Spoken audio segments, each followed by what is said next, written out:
Ladies and gentlemen, boys and girls, this is Nashville Tesla the Gong. Today I have an absolute treat. I just chanced upon this car and the driver was super kind to let us film her car and also talk to us about the car as well. This is really awesome. This is the first time I'm seeing this in person and I must say it is a gorgeous car and the first experience has been solid.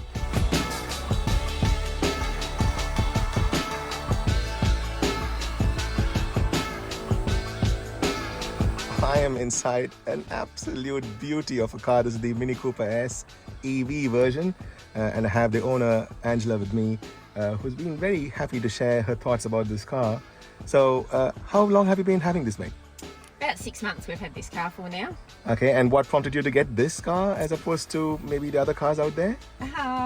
Pretty much my husband had a midlife crisis. He has always loved minis, and when an EV Mini became available, it was too good an opportunity not to jump on board with EVs. Oh, it is the way to go, isn't it? This is the future indeed. It is a beautiful car to drive, that's for sure.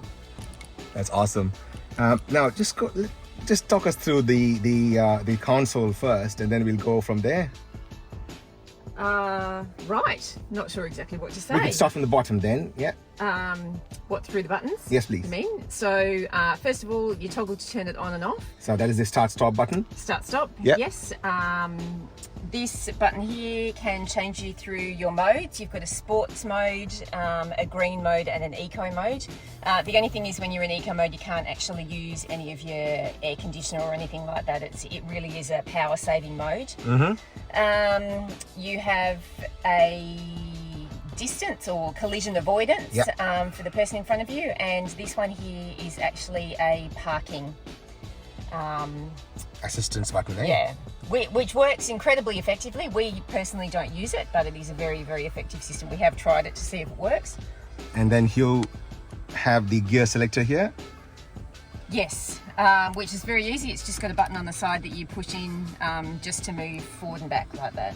Nice. That puts it into park. That's just a single press button, and then you've got your park brake down there. Okay, it's a dedicated button for the parking brake as well. And this is a cool little system here. Jog wheel with some of these menus here, reminiscent of the classic Cooper, I must say. Yes, very much. It has actually kept a lot of features, well, really, of a Mini Cooper. It's just that it's electric. But it has gone one step forward with CarPlay, isn't it? That's really cool. That's okay, sweetie. Thank you very much, darling. Yeah, so this is great. You can just scroll through it, or you can also use your wheel down here. Oh, we just have to get back in. Scroll across with your wheel as well. Oh, this is super cool. And the integration is really good. The screen is super responsive, I must say. Yes, it's great. Yeah. All right, Angela, I wanted to talk about this particular feature, and we all have been wanting this in our Teslas. I'm going to show this to our audience, and that is a heads-up display. Yeah, so the heads-up display is actually really helpful. It obviously has your speed in it. Also has a, not sure whether you can see the 50 there in the circle, so it actually gives you your road speed as well. When you have your navigation on as well, you have your display of your navigation up through the heads-up display as well. Yeah, you see it's flickering here, but that's because of the refresh rate of that screen, I must say. But I'm sure to the naked eye, it looks really gorgeous, and it's very clear. And it's great when you're driving as well, because you can get all of your important stuff there too. Yes, so it has your speed up here, but you also get your speed on here on a central display as well. It just looks like that because we're charging at the moment. So it says it'll be fully charged by 11:43 a.m. and the time now is 9:20. So yeah, because there's AC trickle slow chargers, it's pretty awesome. I really like this steering wheel as well. It has got a mix of minimalism and all these buttons that people seem to like. Tesla's got a super minimalistic steering wheel and everything inside. But this is an old world feel to it, I must say, and it's got all the important things like in any Mini Cooper. It's really cool. This is really cool, this center display. It's actually sort of a floating display. I want to show this to our viewers here. So you can see there's sort of a floating display over there. And they've gone with this this sort of circular smooth finish theme to the entire car, and right from the outside to the inside, isn't it? So how do you like this particular driver's screen?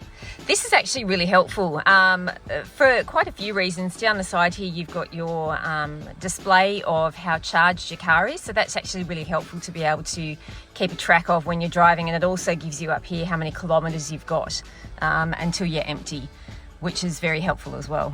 And can you get your map on that too? No, the map will only come up on the heads-up heads-up display. That's still good, still good. Or obviously on this centre console, you can get your navigation, but I mean, we mostly run Waze. Yeah, Waze is a great app.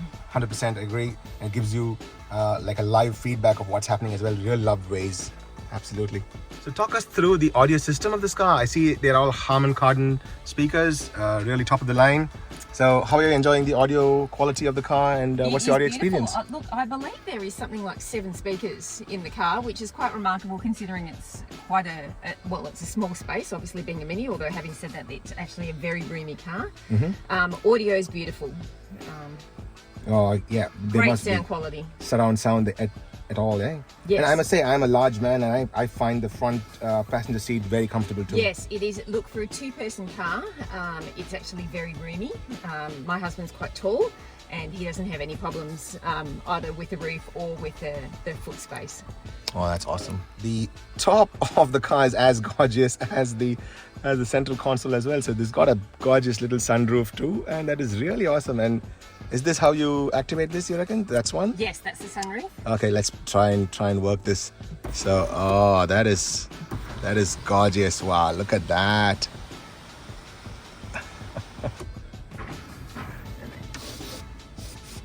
This is super sweet indeed. And then the back one has a cover as well. Oh, I can't reach it, but it has the mesh cover as well. Not a sunroof. Okay. No, you can't open it, but it has a mesh cover on it as well. Okay, I see that. There's a mesh cover there. That's awesome. That's super cool. Nice. So what does that button do? So this changes your colour of your trim lights, which is around the centre console, and at night you've also got a strip light around here, and it changes the colour of that as well. Oh, this is so gorgeous. And at night, I'm sure this will be an absolute treat. Yes, and they're in the footwell as well. Oh, the footwell lights now. too. Okay, they changed too. Change colour Oh, there. so this is sort of a ambient setter. That's really cool. That's really cool. Let's talk about the air conditioning. So what do you think?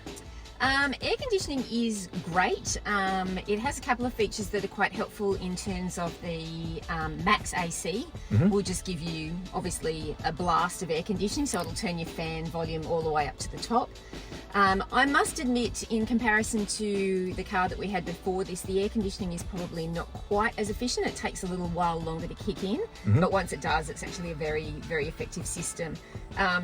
Coupled with air conditioning though, heated seats, absolute game changer in a car. Brilliant. And that's awesome. And this is separate dedicated seating controls for both the yes, for passenger. both sides, for the passenger and the driver.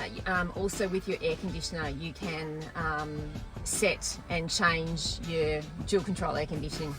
That's awesome.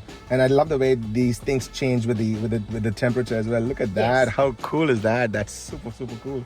So when I go into, oh, this isn't blue and that isn't red, and it then flashes back to the original color that you had set. Oh, that's really awesome. This is quite a treat, I must say.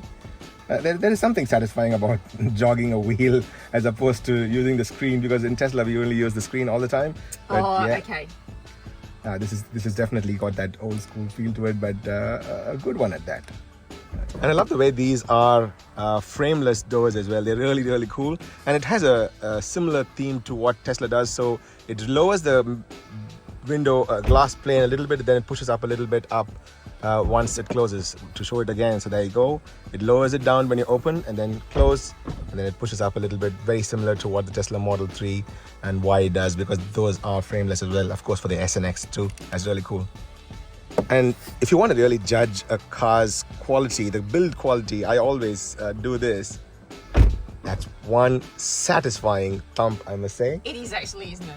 It certainly is. And I like the way... And do you like the way the side view mirrors and the entire clearance and the drive clearance of the car handles? How do you think that works? Yeah, so with your side mirrors as well, actually, I'm not sure whether it'll work now. You've also got a little button here that you can press that will put your mirrors in when you park your car. The mirrors also have a feature where when you put it in reverse, it will actually angle the mirrors down towards the ground to assist with your parking. That's awesome. That's indeed super awesome.